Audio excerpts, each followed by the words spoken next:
시청자 여러분 안녕하십니까? 황셰프의 요리교실입니다. 오늘 주제는 홍콩 놀러가지 마라 하겠습니다.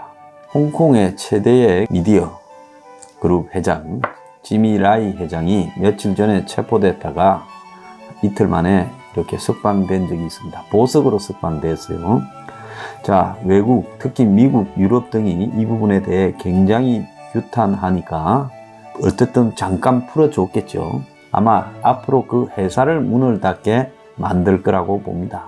자, 이분은요, 어릴 때 먹어본 홍콩 초콜릿이 너무 맛있어서 홍콩으로 가야 되겠다고 결심하고 12살 때 홍콩 1달러를 들고 밀항을 해서 마카오를 통해 홍콩에 와서 공장에서 죽도록 일해서 33살에 지오다노라는 지금 한국에도 많이 퍼져 있는 그 브랜드를 만들어서 수천에게 그 회사를 팔고 이제 그때부터는 홍콩 민주화 투쟁의 중심으로 자신의 언론사들을 운영해 왔습니다. 그래서 중국이 천안문 강제 진압을 할 때, 민주화 시위를 진압할 때 민주주의를 이렇게 담은 셔츠를 이렇게 찍어가지고 이렇게 뿌리기도 하고요, 공짜로요. 그 뒤에 자기 신문에 끝까지 홍콩 민주화 운동을 지지하는 거점이 되고 또 모든 연락망이 되고 또 뒷돈까지도 다 되어 왔습니다. 그런데 중국이 이 사람에게 이제 경고죄로 체포했다가 앞으로 본격적으로 홍콩에서 살지 못하고 망명을 하도록 만들겠다라는 단계에 접어들었고요. 라이 회장뿐 아니라 아그네스 초우라는 홍콩 민주화 운동가 또 조슈아 유응은 언제 체포할 건가, 그것도 지금 초미의 관심사가 되고 있습니다. 저는 홍콩을 어릴 때부터 참 좋아했어요. 제가 아주 어릴 때 뭐 별빛이 반짝이는 홍콩의 밤거리하고 뭐 홍콩 신사 이런 거 할 때 홍콩은 정말로 휘황찬란하고 빛과 번쩍한 참 한국에 비교가 되지 않는 지상의 별세계처럼 어릴 때 외국을 잘 모를 때 그렇게 생각하고 있었습니다. 그래서 우리가 생각할 때는 홍콩은 중국이 아니라 중국 사람들이 들어와서 살지만 영국이 서방에 잘 사는 선진국처럼 만들어 놓은 지상 천국처럼 느껴졌어요.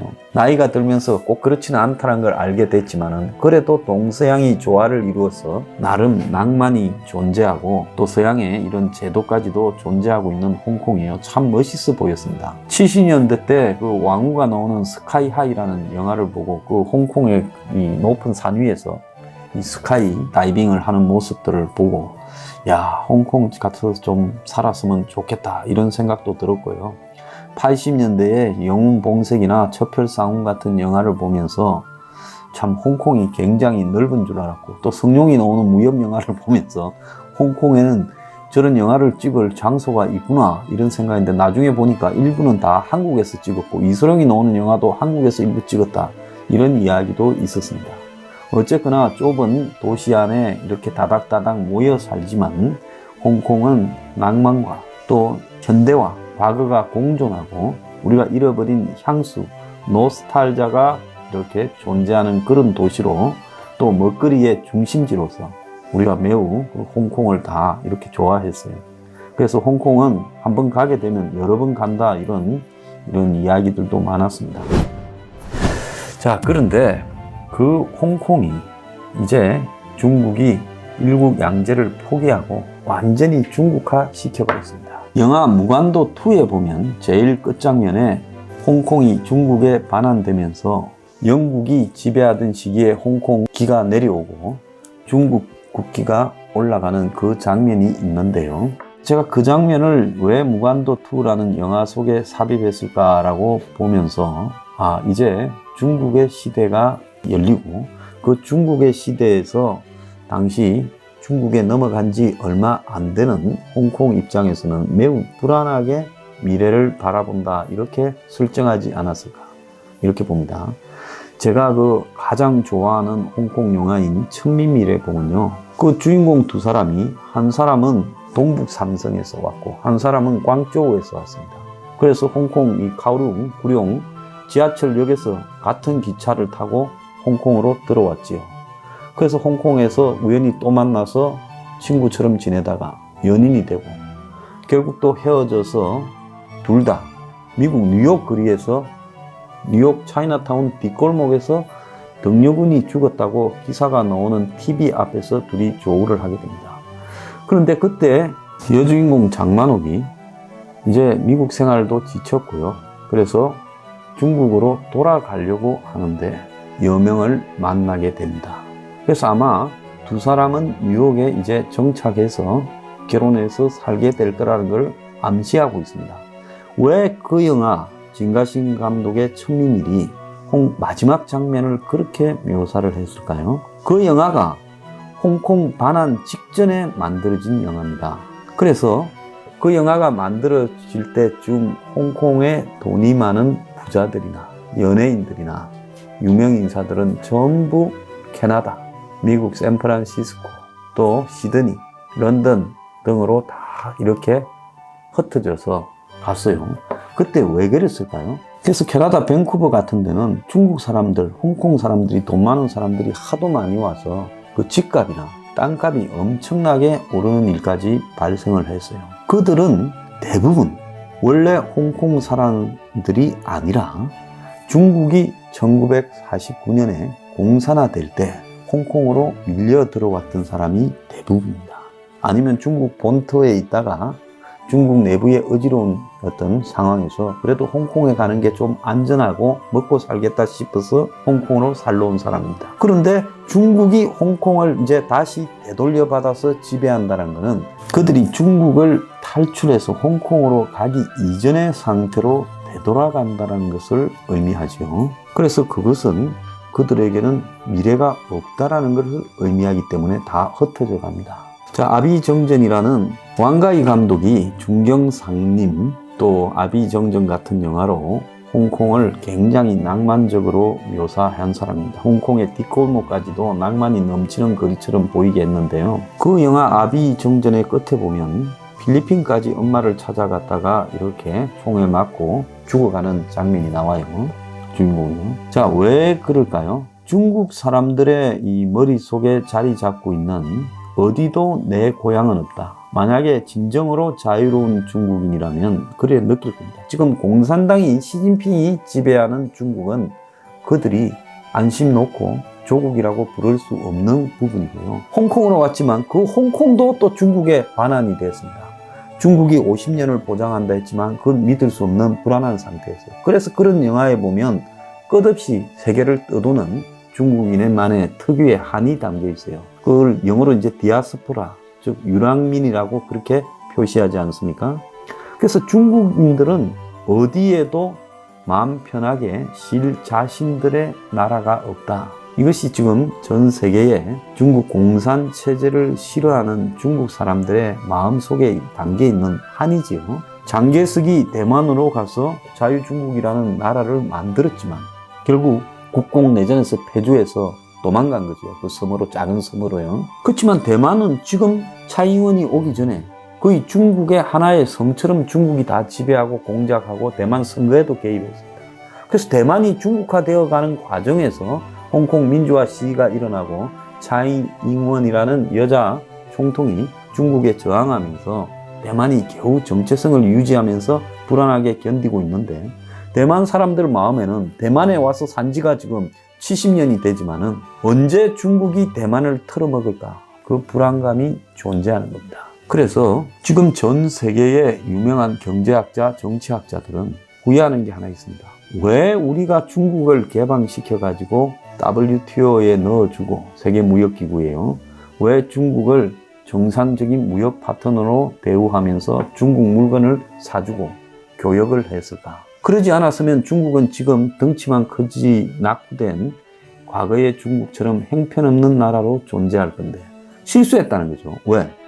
91년에 소련이 무너지고 동구권이 무너지는 걸 보면서 그 사람들이 중국도 우리가 개방을 시키면 소련이 무너졌듯이 중국도 무너질 거다. 자, 그래서 중국하고 물건을 많이 사주고 무역을 하고 교류를 활성화시키면 저 중국도 언젠가는 확 무너지면서 민주화된 국가로 바뀌게 될 거다 생각을 했습니다. 그런데 지금 와서 그들은 크게 후회를 하죠. 요즘 트럼프가 중국에 대해 미중 무역 전쟁부터 중국에 대한 온갖 종류의 압박을 다 구성하고 있는 것도 미국의 일종의 때늦은 후회라고 봐야 되는 겁니다. 중국 사람들이 가지고 있는 특유의 적응력은 공산주의를 그야말로 독재 체제로 만들어 가지고 공산 왕조로 변모시킨 거예요. 근데 중국 사람의 마음에는 지금 민주주의라는 것을 제대로 가지고 있는 사람이 별로 없습니다. 돈을 버는 데는 탁월하지만은 민주주의적인 시각이 보편적인 중국 사람들한테는 없는 거죠. 그러니까 공산 독재가 그야말로 공산 왕조로 바뀌었을 때 그들은 이전에도 수천 년 동안 왕조만 바뀌었지 황제, 왕 밑에서 살아왔습니다. 그러니까 지금도 먹을 것만 보장이 되면 정치 체제가 황제든 왕이든 공산주의든 별로 개의치 않는다라는 중국 사람들의 후진성이에요. 지금 중국 저 무자비한 공산 독재 밑에서 저항하지 않고 대부분 수긍하며 살아가고 또 중국 공산 독재 체제가 중국 인민들한테 중국인으로서의 자존심을 이렇게 특별하게 강조하는 문화적인 선동을 함으로써 요즘 영화나 그런 데서 많이 나타나잖아요. 그래서 마치 빛과 번쩍한 중국 역사나 전통이 있었고 그 연장선상에서 세계 제1의 국가가 되고 있다는 착각을 불러일으키고 있다는 겁니다. 자, 여기서 홍콩은 이제 끝났다고 봅니다. 저는 상하이나 중국의 다른 도시만도 못한 처지로 전락해 갈 거고요. 아마 좀 있으면 전부 홍콩을 탈출할 거라고 봅니다. 왜? 홍콩은 무역도시로서 또 금융도시로서 기능을 상실했습니다. 외국 자본은 다 빠질 거예요. 미국이 무역 제재를 함으로써 무역도시도 안 될 겁니다. 중국은 이미 하이난도에 홍콩을 대신하게 하는 역할을 맡기고 일부는 상해에 맡기고 홍콩을 포기하는 쪽으로 가고 있어요. 자, 그렇게 되면 홍콩은 그야말로 올 때 갈 데 없는 서민들만 남아서 생계를 걱정해야 되는 비참한 도시로 사라져가게 될 것이다. 우리가 지난 70년 동안 봐왔던 야경이 화려한 국제도시로서의 홍콩은 이제 사라졌다는 겁니다. 자, 홍콩에 제가 여행 가지 말라는 건요, 이제는 중국을 우리가 다시 봐야 된다. 한국 사람들이 수십 년간 가지고 있던 중국에 대한 잘못된 환상, 과거에는 중국이 무서운 나라였다라는 그런 환상, 또 중국이 개방이 되고 난 뒤에는 중국이 세계 제1의 경제 대국이 된다. 우리가 그 옆에서 붙어서 이득을 봐야 된다. 이런 환상들이 다 거짓이라는 게 이제 드러났습니다. 한 20년, 15년, 10년 전만 해도 한국의 대기업은 중국에 가서 이렇게 성공해야 된다 해서 모든 대기업이 앞다퉈 나갔죠. 또 한국의 젊은 사람들은 중국어를 공부해야 된다. 중국의 문화를 연구해야 된다. 중국의 인맥을 만들어야 된다. 유학 가고 중국어 공부하고 난리가 났습니다. 근데 지금 이 시점에서 우리가 바라보는 중국은 전 절대 사람 안 되는 나라다. 그리고 절대로 민주주의가 불가능한 속성을 가진 민족이다. 자, 그래서 홍콩은 중국이 아주 본때를 보이는 시범적인 도시로서 사실상 망하게 만들어버렸습니다. 우리가 영화에서 보는 홍콩도 사라졌고요. 이제 쇠락한 빈민 주거지로서의 홍콩을 앞으로 우리가 보게 될 겁니다. 다 지나간 추억이에요. 자, 이제 홍콩 보안법이 존재하는 홍콩에 놀러 갔다가 홍콩이 이제 사람들이 별로 안 가기 때문에 앞으로 코로나로 만약에 여행이 코로나가 좀 덜해져서 개방이 되면 아주 싼 가격으로 유치하려고 할 거예요, 관광객을. 근데 홍콩에 갔다가 말을 잘못하거나 접촉을 잘못했을 때 홍콩 보안법에 의해서 관광객조차도 처벌받을 수 있는 무시무시한 도시가 됐다는 겁니다. 그걸 떠나서 이제 홍콩의 특유의 자유로움과 낭만과 영화가 사라진 그 홍콩, 망해버린 홍콩에 가서 우리가 뭘 얻을 수 있겠습니까? 저도 이제 제 마음에서 홍콩 어릴 때부터 나름 환상이 있던 홍콩을 지워버렸습니다. 여러분들도 이제 마음속에서 홍콩을 지우고요. 홍콩은 중국이 본때를 보인 한때는 영화로웠던 이제 망해버린 도시다. 그렇게 정리하시기 바랍니다. 오늘의 한 줄평. 공산 독재가 홍콩을 사라지게 만들었다.